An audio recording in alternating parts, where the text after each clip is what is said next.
بسم اللہ الرحمن الرحیم۔ اللہ تعالیٰ کا لاکھ لاکھ احسان اور شکر عظیم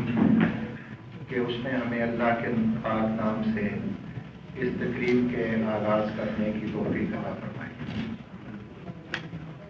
بس میں فکر اقبال پچھلے 2 سال سے راولپنڈی میں فکر اقبال لیکچرز کا اہتمام کرتی ہے اور 15 روزہ لیکچرز باقاعدگی سے انعقاد پذیر ہو رہے ہیں۔ الحمدللہ اقبال جو اسلامی مفکر اور فلسفی ہیں، ان کا پیغام نوجوانوں تک پہنچانے کے لیے ہم کوشاں ہیں اور نوجوانوں کو یہ بتاتے ہیں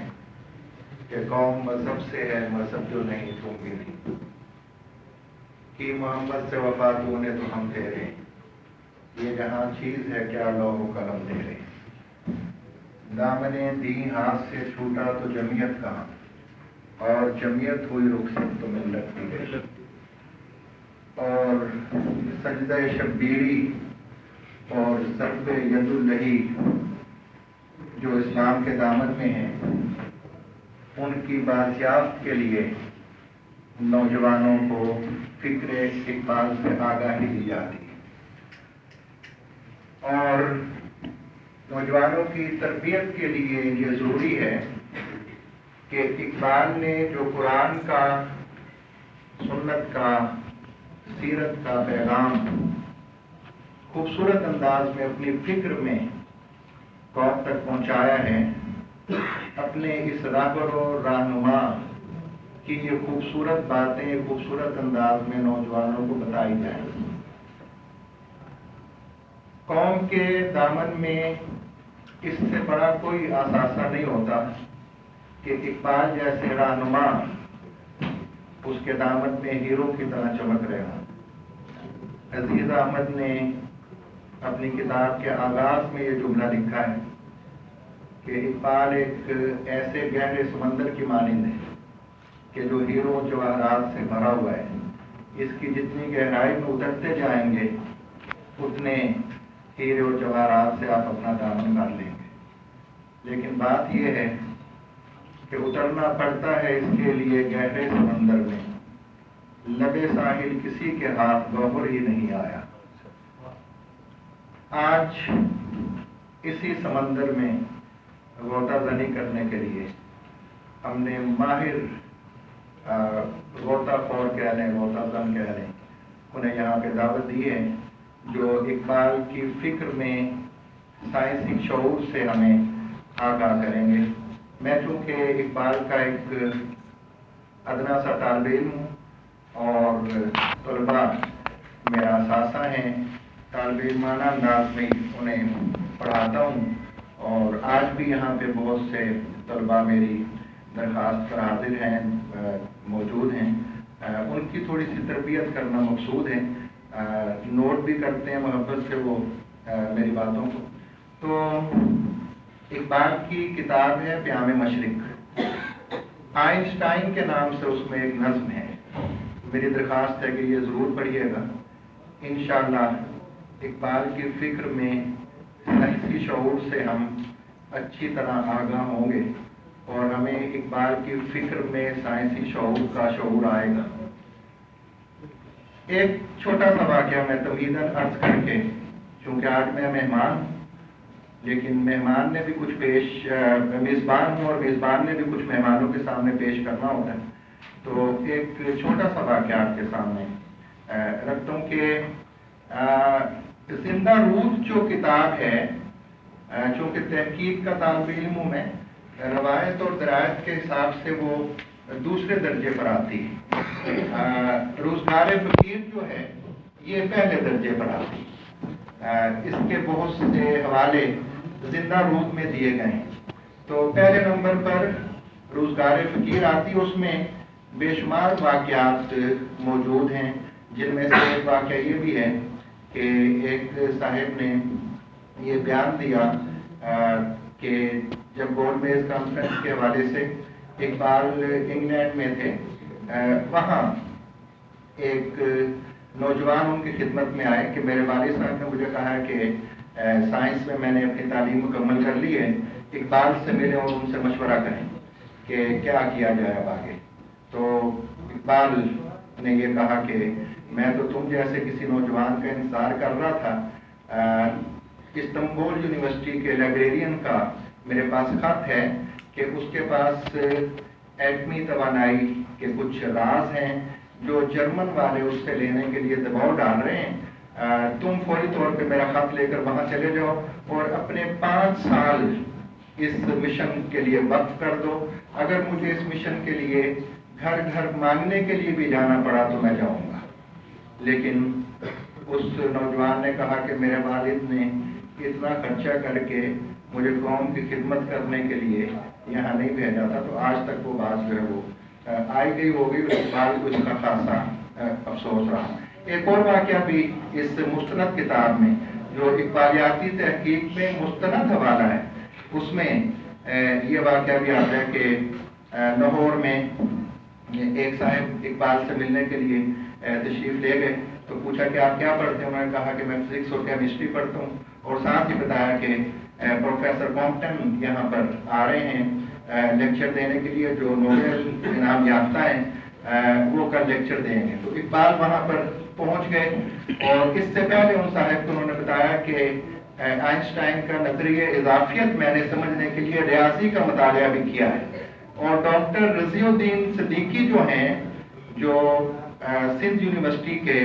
وائس چانسلر بھی رہے، بہت بڑے سائنسدان تھے، محقق تھے، نظریہ اضافیت پر انہوں نے کتاب بھی لکھی ہے، اور یہ اقبال کے کہنے پر لکھی تھی، اور ان کی اپنی کتاب ہے اقبال کا تصور زمان و مکان اور دوسرے مضامین۔ اس میں اقبال کا تصور سائنس بھی اور اقبال کے سائنسی نظریات بھی ایک مضمون ہے جو پڑھنے سے تعلق رکھا ہے۔ اس مستند سائنسدان نے اور عالم نے اور محقق نے اقبال کے نظریات پر مضمون اپنی اس کتاب میں لکھے ہیں، اقبال کا تصور زمان و مکان۔ اسے بھی دیکھنا چاہیے، پڑھنا چاہیے۔ تو وہ صاحب لکھتے ہیں اس کتاب میں کہ اگلے دن جب لیکچر میں وہ پہنچے تو اقبال پہلے سے وہاں موجود تھے، پروفیسر صاحب کا لیکچر ہو گیا، اس کے بعد سوال جواب کا مرحلہ جب آیا تو اقبال نے ایسے عالمانہ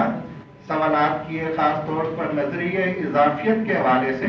کہ پروفیسر صاحب اور ڈاکٹر صاحب زچ ہو گئے، اور آخر تنگ آ کے انہوں نے کہا کہ سائنس ان جوابات کا کوئی حتمی جواب نہیں دے سکتی۔ تو اقبال جو ہیں وہ سائنس اور روحانیت کو ایک سمجھتے تھے، اور انہوں نے صوفی کو، سائنسدان کو جو تجربہ گاہ میں بیٹھ کر تجربات کرتا ہے، اسے بھی صوفی کہا ہے، اور مسلمانوں سے یہ کہا ہے کہ وہ سائنس کو ساتھ لے کر چلیں اور روحانیت کے ساتھ جب اسے ملا لیں گے تو پھر یہ صورتحال ہمارے سامنے یقیناً آ جائے گی کہ اس زمین و آسمان کو بے کرام سمجھا تھا میں، اس کا فاصلہ جو ہے ایک جست میں قبول کیا جا سکتا ہے۔ نظریہ اضافیت کو اقبال نے اپنے خطبات میں اس حوالے سے استعمال کیا ہے۔ تو میں بہت شکر گزار ہوں پروفیسر فتح محمد ملک صاحب، جن کا تعارف میں یقیناً نہیں کرواؤں گا کیونکہ ساری دنیا ان کی خدمات سے، تعلیمی خدمات سے، تحقیقی خدمات سے، اقبالیاتی خدمات سے آگاہ ہے۔ اور آپ کی صدارت فرما رہے ہیں جناب افتخار عارف صاحب، ہمارے آج کی تقریب کے مہمان خصوصی ہیں۔ مجھے آج سہولت ہے کہ یہ شخصیات تعارف کی محتاج نہیں ہیں، سب بہت اچھی طرح جانتے ہیں، اور خاص طور پر ڈاکٹر انوار احمد صاحب مہمان اعزاز ہیں آج کے، وہ ملتان سے تشریف لائے ہیں، چیئرمین رہے یہاں پہ اکادمی ادبیات کے، چیئرمین رہے مقتدرہ قومی زبان کے، اور شعبہ اردو کے چیئرمین کئی سالوں تک رہے ملتان میں، اور کئی اداروں کے سربراہ بھی رہے، اور اردو میں اقبالیات میں بے شمار تحقیقی خدمات انجام دے چکے۔ ہمارے دو مہمانان اعزاز محترم زیداری صاحب اور احسان اکبر صاحب راستے میں ہیں، انشاءاللہ وہ جلد تشریف لے آئیں گے۔ آج کا کلیدی خطبہ جو ہے وہ فلسفہ سائنس کے استاد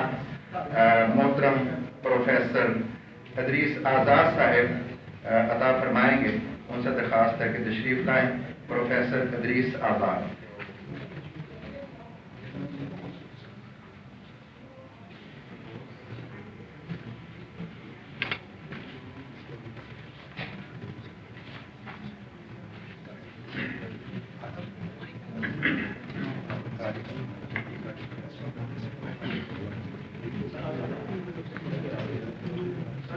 یہ گاڑی ہے 809 نمبر کی، رانگ پارکنگ ہے، جہاں بیٹھے ہیں ڈرائیور یا اس کے اونر تو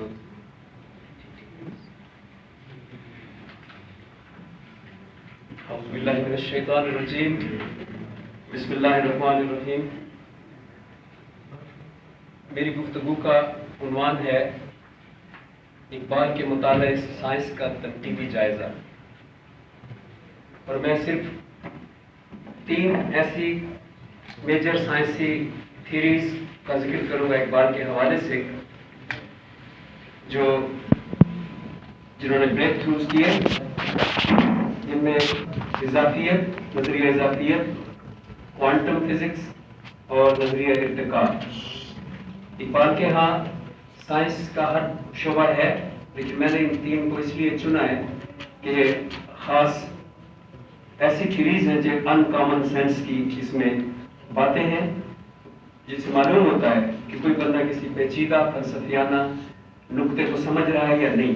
تو اس لیے میں نے یہ 3 تھیریز کا انتخاب کیا ہے۔ نظریہ اضافیت کا تعارف کرواتے ہوئے اقبال لکھتے ہیں، With Einstein, space is real, but relative to the observer. He rejects the Newtonian concept of an absolute space. The object observed is variable. It is relative to the observer. Its mass, shape, and size change as the observer's position and speed change.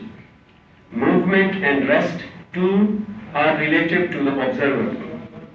There is, therefore, no such thing as a self-subsistent materiality of classical physics. اسی پہلے کے تناظر میں اقبال آگے لکھتے ہیں کہ Einstein کے ہاتھوں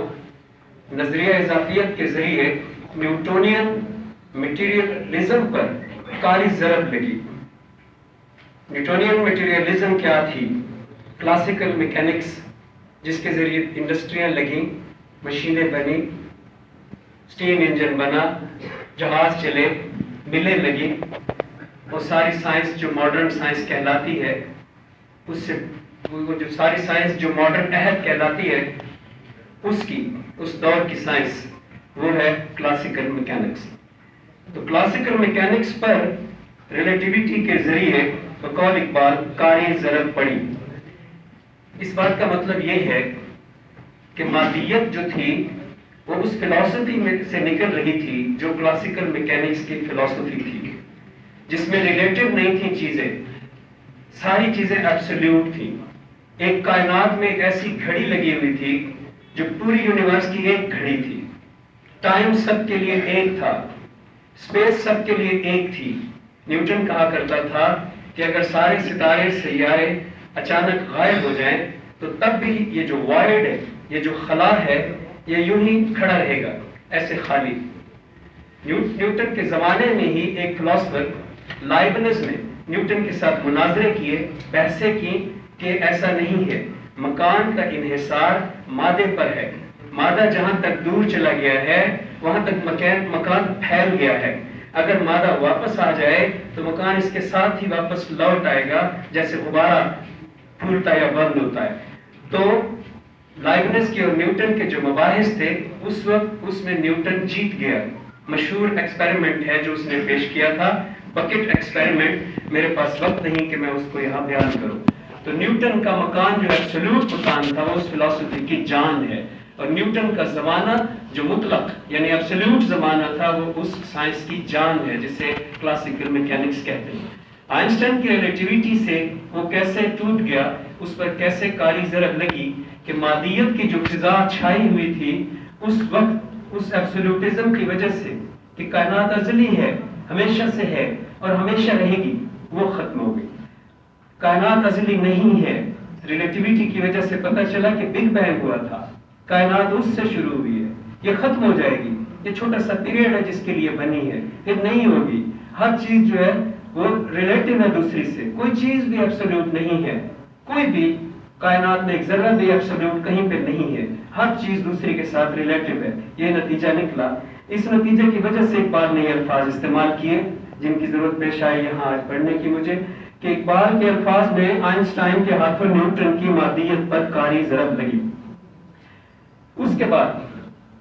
آئنسٹائن کے ہاتھوں صرف اس مادیت پر اس لیے ہی کاری ضرب نہیں لگی کہ کائنات کا بڑا سا فلسفیانہ مسئلہ حل ہوا، بلکہ اس لیے بھی کاری ضرب لگی کہ جو ماس ہے، اس موبائل میں ماس ہے، اس کو تولیں تو ویٹ جو ایک الگ چیز ہے ماس کے برابر ہوتا ہے زمین پہ، اور اگر زمین سے باہر تولیں تو وہاں ویٹ نہیں تولا جا سکتا خلا میں، تو صرف ماس کو وہاں پہ بتایا جاتا ہے کہ اس میں ماس کتنا ہے، اس لیے ویٹ الگ چیز ہے اگرچہ ہوتے دونوں ایک برابر ہیں۔ تو اس میں ماس ہے، زمین پہ تولیں گے تو وہ ویٹ میں ہمیں پتہ چل جائے گا کہ اس میں آدھا کلو ماس ہے۔ اس کی پرانی تعریف کیا تھی؟ کلاسیکل میکینکس میں اس کی تعریف تھی کسی جسم میں مقدار مادہ اس کا ماس ہے، کہ اس میں کتنے ایٹمز ہیں گن لیں، کتنے مالیکیولز ہیں گن لیں، تو وہ اس کا ماس ہے۔ آئنسٹائن نے کہا کہ یہ تعریف غلط ہے اور یہ پوری نہیں اترتی۔ ریلیٹیوٹی کے مطابق ماس ریلیٹو ہے۔ اگر آپ دوڑتے ہوئے جا رہے ہیں تو ایک کھڑی ہوئی دیوار کا وزن آپ کے لیے اور ہے، اور اگر آپ کھڑے ہیں تو آپ کے سامنے دیوار کا وزن اور ہے، کیونکہ اگر آپ دوڑتے ہوئے جا رہے ہیں اور آپ دیوار میں لگ جائیں تو اس کا مطلب کہ آپ کا جو مومنٹم ہے وہ اس دیوار میں اس کا وزن اس کی وجہ سے بڑھ گیا ہے، آپ کی سپیڈ کی وجہ سے۔ اگر آپ دوڑتے ہوئے جا رہے ہیں اور ایک بچہ گیند سے کھیل رہا ہے تو اگر آپ اسی سمت پہ دوڑتے ہوئے جا رہے ہیں جس سمت میں گیند جا رہی ہے تو گیند آپ کے لیے سلو ہے، اور اس بچے کے لیے وہ 100 کلومیٹر کی رفتار پر ہے، تو اس گیند کا ماس کم ہو گیا آپ کے لیے صرف آپ کے دوڑنے کی وجہ سے۔ ماس ریلیٹو ہے، مومنٹم ریلیٹو ہے۔ ہر وہ چیز جو ہم کہتے تھے پکی ہے وہ پکی ہے ہی نہیں، وہ ہر چیز ہمارے آبزرور کے، ہمارے دیکھنے کے ساتھ اس کا تعلق ہے۔ اس وجہ سے آئنسٹائن نے اسپیشل تھیوری آف ریلیٹیوٹی نے بتایا کہ ماس ریلیٹو ہے، جسامت ریلیٹو ہے، شکل ریلیٹو ہے۔ ہمیں دوڑتے ہوئے اگر ہم جائیں گے تو چیزیں ہمارے لیے تھوڑی سی سکویزڈ ہیں in reality, not in just our perception. Shapes relative ہے، حرکت ریلیٹو ہے، سکون ریلیٹو ہے، یہ سب کے سب اضافی ہیں، کچھ مطلق نہیں ہے۔ تو اس لیے اقبال نے کہا تھا کہ آئنسٹائن کے نظریے سے پرانی مادیت پر کاری ضرب لگی۔ اقبال نے کہا کہ آئنسٹائن کی کائنات حقیقی تو ہے، جیسے آئیڈیالسٹ مانتے تھے کہ کائنات حقیقی ہی نہیں ہے، ہمارا خواب ہے۔ اقبال نے کہا کہ آئنسٹائن کی کائنات حقیقی تو ہے لیکن ناظر کے لیے اضافی ہے۔ یہ سبسٹنس کیا ہے جو ہم کہتے ہیں کہ کائنات ہے، یہ ناظر کے لیے اقبال کہتے ہیں کہ اور طرح کا ہے، آپ کے لیے اور ماس ہے چیزوں کا، اور شکل ہے چیزوں کی، اور قد ہے چیزوں کا، اور فاصلے ہیں اور ڈسٹنسز، اور میرے لیے اور ہے۔ جب ہر ایک کے لیے اور ہے تو کائنات کا اصل سبسٹنس، اصل مواد کیسا ہے وہ ہمارے لیے ان نویبل ہے، جیسے کہ کانٹ نے بھی کہا تھا۔ لیکن کانٹ اور آئنسٹائن میں یہ فرق ہے کہ کانٹ کا زمانہ، آئنسٹائن کا زمانہ اور مکان معروضی ہے، باہر بھی ایگزسٹ کرتا ہے، ذہن سے باہر بھی۔ اقبال کے بعد نیوٹن کی مادیت، آئنسٹائن کے بعد نیوٹن کی مادیت ختم ہو جاتی ہے اور ہر ناظر کا اپنا زمان و مکان آ جاتا ہے۔ تو یہاں پہ ایک غلط فہمی پیدا ہو سکتی تھی، اس غلط فہمی کا بھی اقبال نے ذکر کیا۔ اب یہ وہ چھوٹی چھوٹی باتیں ہیں جو ایک ماہر نہیں سمجھ سکتا ہے، ایک عام آدمی جو شوق سے پڑھ رہا وہ نہیں سمجھ سکتا۔ اقبال نے کہا کہ اس سے یہ غلط فہمی پیدا نہ ہو جائے کہ ناظر جو ہے کائنات اس پر انحصار کرتی ہے، اور بالآخر اقبال نے نام بھی لکھا ایک فلسفی کا جو اس غلط فہمی کا شکار ہوا تھا۔ اقبال نے لکھا ویلڈن کار اس غلط فہمی کا شکار ہوا کہ اس نے سمجھ لیا کہ کائنات ایک ناظر کے ساتھ لازم و ملزوم ہے، کوئی دیکھے گا تو کائنات کی انٹرپریٹیشن ہو سکے گی، اگر کوئی نہیں دیکھ رہا تو کائنات کی انٹرپریٹیشن نہیں ہو سکے گی۔ اقبال نے کہا یہ غلط فہمی دور ہونی چاہیے۔ یہ غلط فہمی اس لیے پیدا ہوتی ہے کہ آپ اس کو آئیڈیالسٹک انداز میں دیکھتے ہیں، کائنات معروضی ہے۔ آپ اقبال نے لکھا وہاں کیمرہ رکھ دیں،